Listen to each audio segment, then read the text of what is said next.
Good evening, ladies and gentlemen, council members, city officials, and our streaming audience. I would like to welcome everyone to the August 28th City Council meeting. We have 8 items on our agenda this evening. We're meeting here in chambers open for public attendance and streaming live on YouTube. Moving forward, if you would, Ms. Moss, please continue with the roll call of the members. Thank you, President Geringer. Greg Phillips. I am here. Payne. Nickerson. Here. Barnes. Here. Henderson.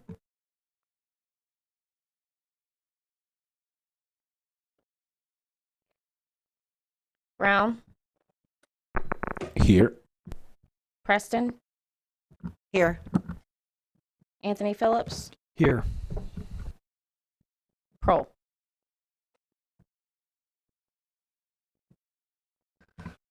Ms. Payne reported that she was absent due to illness. Do we have a motion to excuse Ms. Payne and Mr. Prohl from tonight's meeting? I have a motion by Ms. Henderson, seconded by Mr. Brown. Roll call on the motion to excuse Ms. Payne and Mr. Prohl. Greg Phillips. Yes. Nickerson. Yes. Barnes. Yes. Henderson. Yes. Brown. Yes. Preston. Yes. Anthony Phillips. Yes. The motion passes. At this time, would you please stand for the Pledge of Allegiance?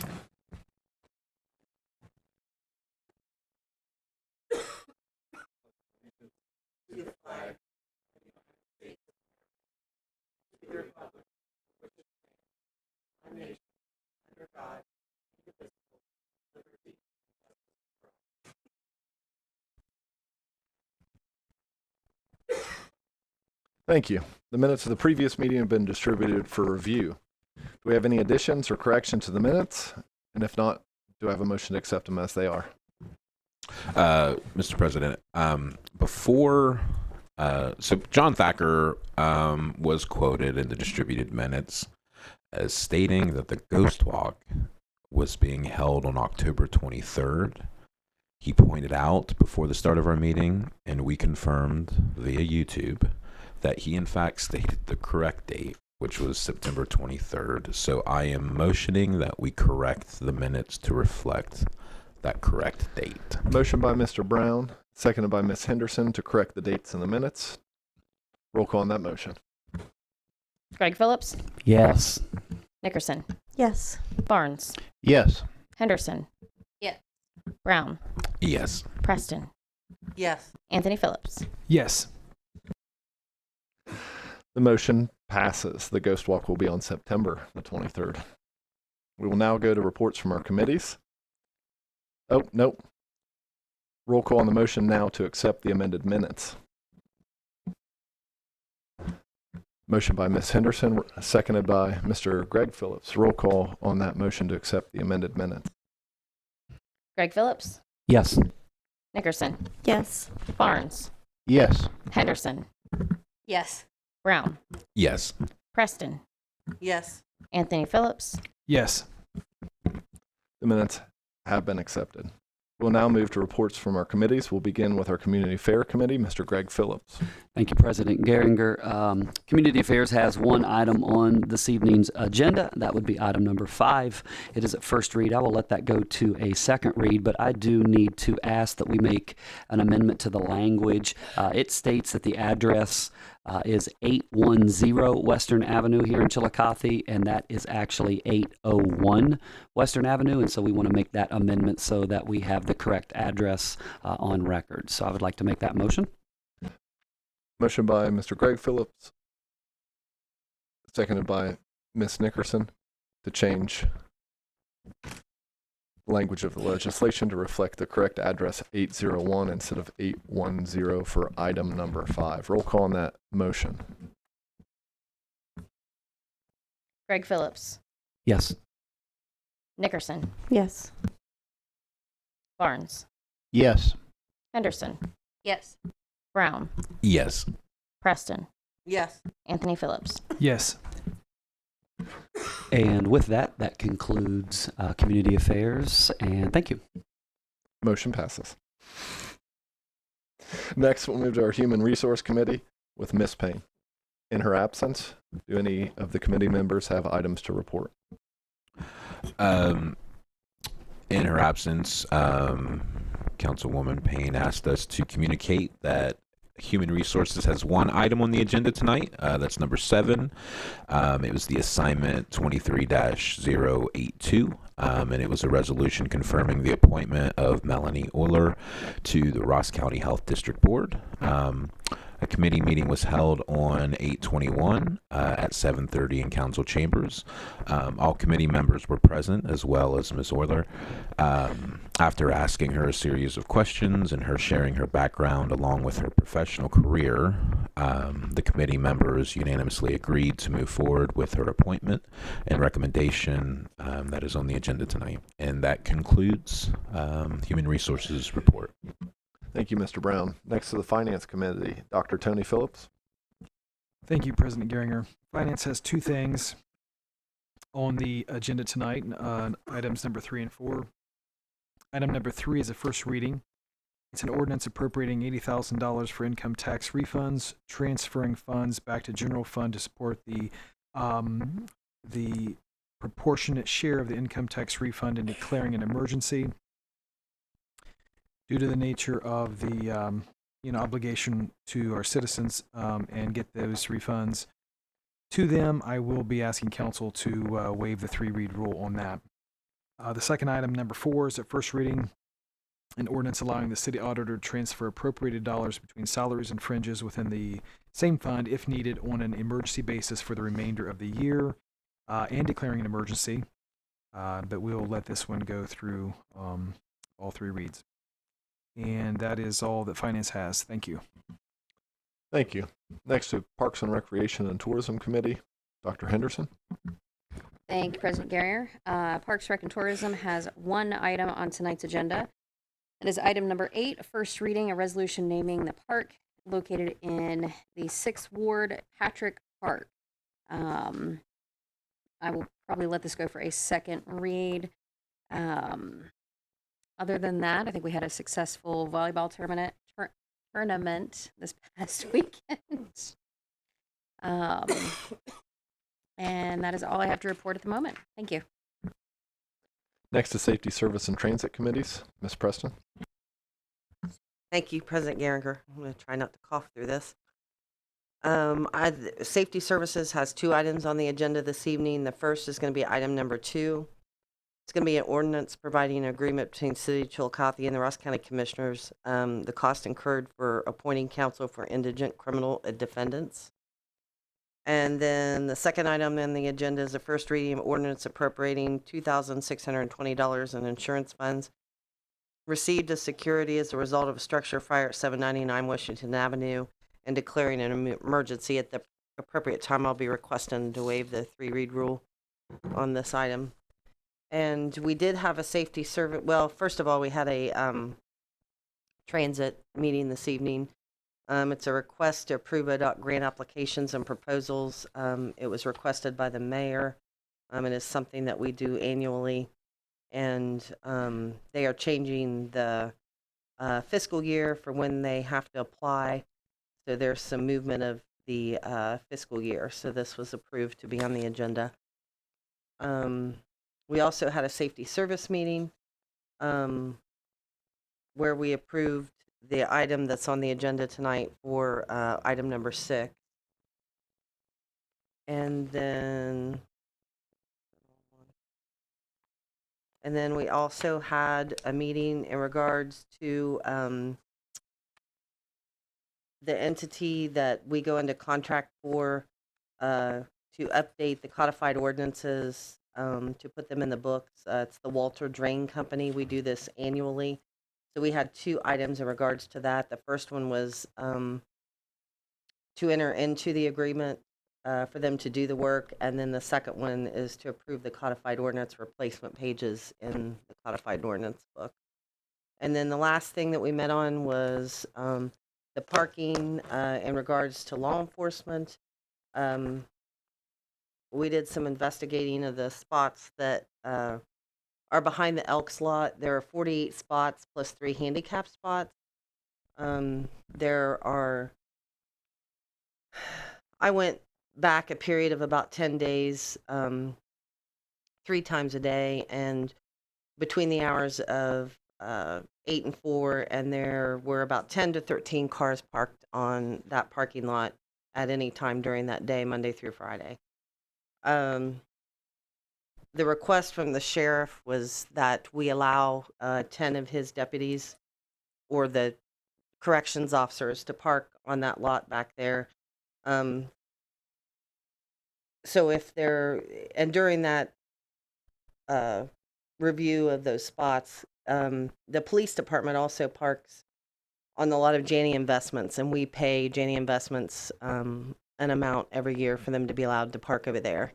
And so we thought if we allowed the sheriff's department and the city police officers to utilize 10 spots for each department to park on that lot behind the Elks, that would still leave 28 spots open for people visiting downtown, and also the 3 handicap spots would be empty as well. So my committee agreed to have this move forward for some type of legislation, and each department would make a placard to hang on their mirror indicating which department is parking in those spots. So the spots wouldn't be specifically, like we wouldn't take these 10 spots are going to the sheriff's department, these 10 spots are going to the city. It's just it's a first come, first served basis when they would come onto the lot. And they would be allowed to park there without having to go out and move their cars every 2 hours. And without the threat of their safety of having to walk to the parking lot at paint and water. So that was decided upon my committee. And that is all that I have this evening. Thank you, President Guerrier. Finally, Utilities and Engineering Committees. In the absence of Mr. Pearl, do we have any items or members with reports? Not seeing any, we'll move to reports of our officials. In the absence of our mayor, we'll move to our auditor, Ms. Spetnagel. The mayor cannot be here tonight because it's his daughter's birthday, so we can wish Mayor a happy 5th birthday. As far as the auditor's office, I did a budget review prior to the meeting tonight. I have 2 items on the agenda. One is an ordinance item number 3, an ordinance appropriating additional funds for the city income tax. As mentioned before, that's something that we need to waive the 3-read rule and get passed so our citizens can get paid their refund checks. And then the second one is an annual ordinance that we do, and it's to move funds between different departments, but within the same fund. We do not need to do that anytime soon, but it's just something I wanted to have lined up and ready to go. Other than that, that concludes my report. Thank you. Next, our law director, Ms. Villarreal. Hi, thank you. We don't have an official report this evening. Thanks. We'll now move on to audience participation. Council Rule 22 does limit each speaker to 5 minutes for a total limitation of 15 minutes per any single subject. If you get to the point where you're getting close to 1 minute left, I'll try to indicate to you to summarize your presentation. Anyone who wishes to speak, we do need your name and address for our records.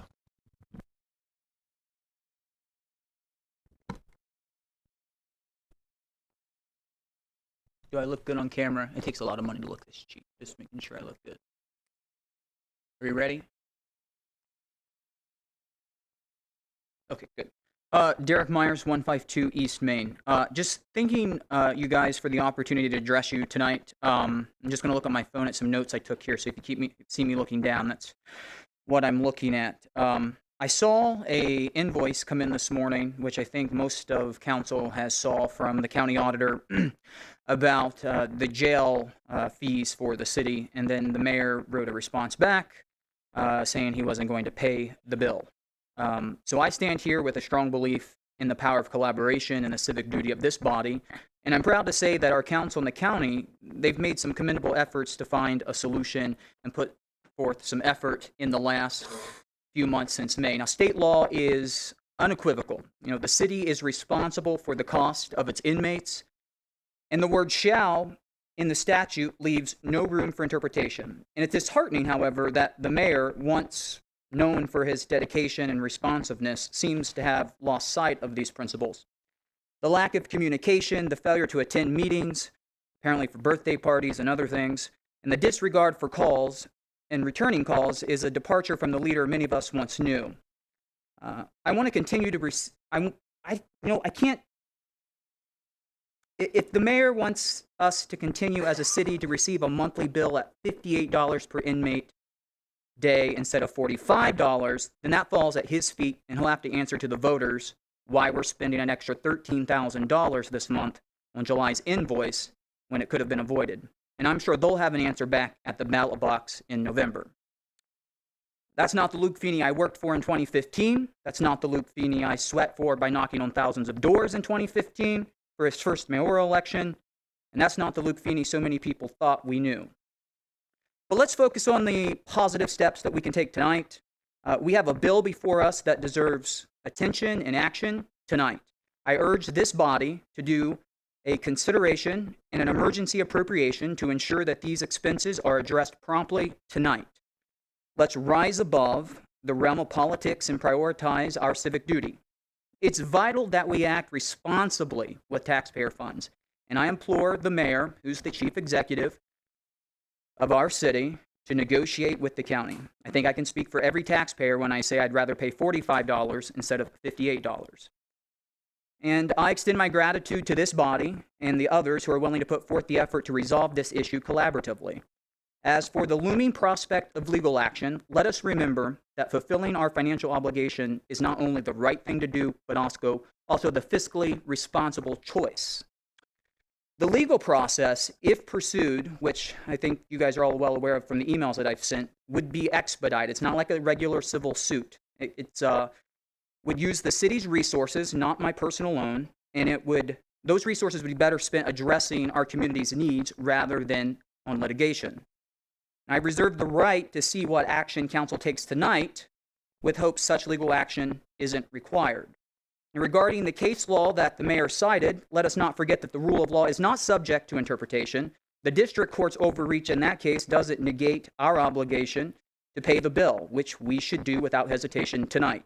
Let's not dwell on the need for discussion. Instead, let's focus on the swift and decisive action required to uphold our commitments.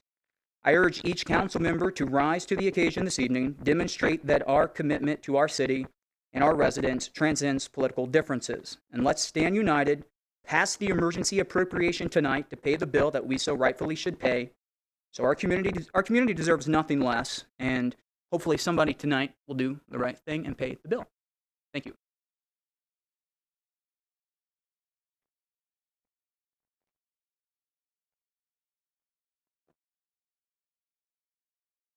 John Thacker, 990 Columbus Street, apartment 307. First, I would like to mention that when you folks went into executive session at the last meeting, the camera and the microphone were still on. So while the cats were away, the mice played. We won't go into it. You just have to see the YouTube video. And secondly, I would like to apologize to Steve for cutting him off. I sometimes make people the butt of a joke, but you were doing a very important thing, and I don't want to take away from that by any means. Third, I would like to speak on behalf of the nomination for the Ross County Health District Board of Melanie Euler. I did ask a few questions just to kind of probe her way of looking at things, and it seemed like she's coming into it with an open mind, and you can't really do much different than that. Certainly, I think she would make a great representative for the city on that board. Number 4, if you haven't already signed up for the Chiillicothe Transit trolley tour of the Chiillicothe Parks, there is another chance for this Saturday at 10 a.m. and at 11 a.m.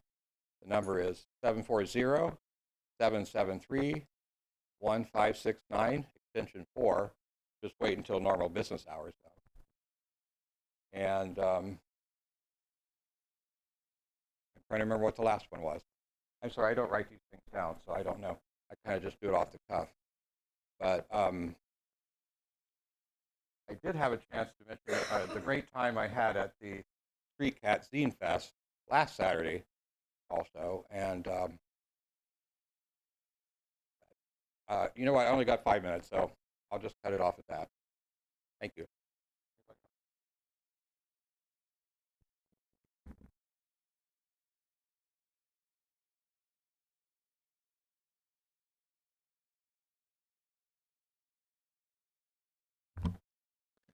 We will now move to old business.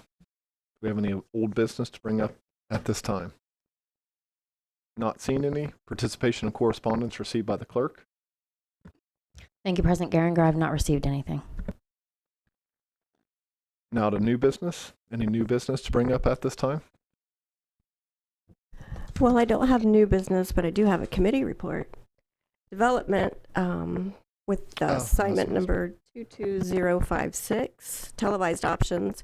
We should be getting the last vendor's information tomorrow, and so we'll know more and hopefully move forward quickly after that. Thank you.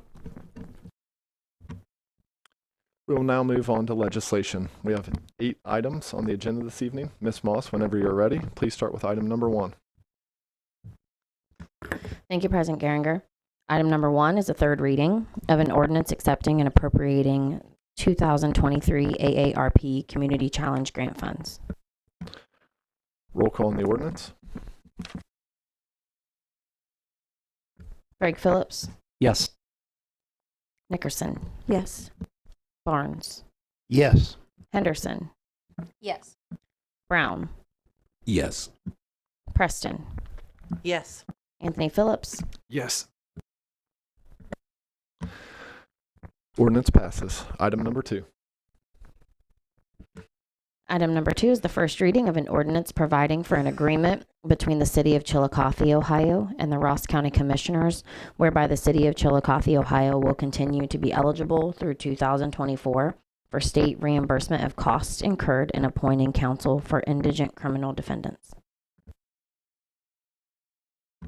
That item will move to our next agenda, item number 3. Item number 3 is the first reading of an ordinance appropriating $80,000 for city income tax refunds, transferring funds back to the general fund to support the proportionate share of the income tax refund, and declaring an emergency. President Geringer, at this time, I would like to make a motion to waive the 3-read rule on this agenda item. Motion by Dr. Tony Phillips, seconded by Mr. Brown. Roll call on that motion.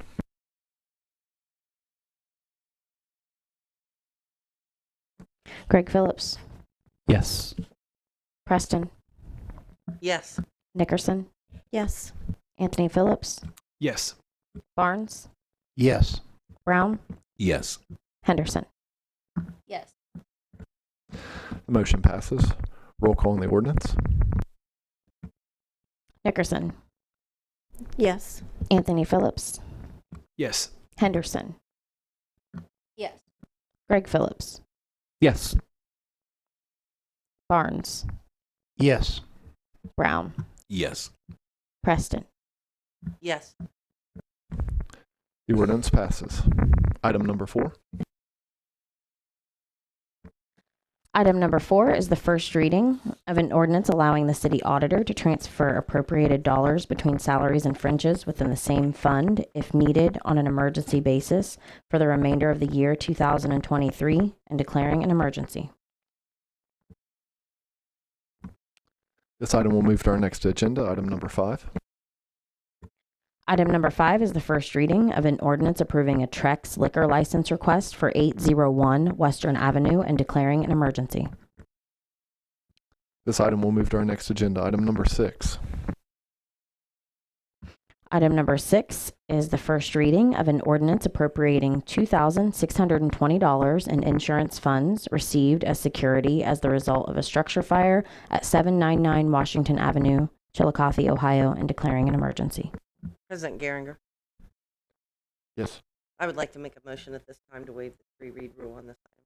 Motion by Ms. Preston, seconded by Ms. Nickerson. Roll call on the motion to waive the 3-read rule. Anthony Phillips, Yes. Brown, Yes. Preston, Yes. Henderson, Yes. Greg Phillips, Yes. Nickerson, Yes. Barnes. Yes. The motion passes. Roll call on the ordinance. Barnes, Yes. Anthony Phillips, Yes. Henderson, Yes. Greg Phillips, Yes. Nickerson, Yes. Brown, Yes. Preston. Yes. The ordinance passes. Item number 7. Item number 7 is the first reading of a resolution confirming the appointment of Melanie Euler to the Ross County Health District Board. This item will move to our next agenda, item number 8. Item number 8 is the first reading of a resolution naming the park located in the city of Chiillicothe's 6th Ward, Patrick Park. This item will move to our next agenda. Are there any other items that need to be brought up at this time? If not, do I have a motion to adjourn the meeting? Motion by Ms. Nickerson, seconded by Mr. Brown. Roll call on the motion to adjourn. Anthony Phillips, Yes. Greg Phillips, Yes. Nickerson, Yes. Barnes, Yes. Brown, Yes. Preston, Yes. Henderson. Yes. We are adjourned. Have a wonderful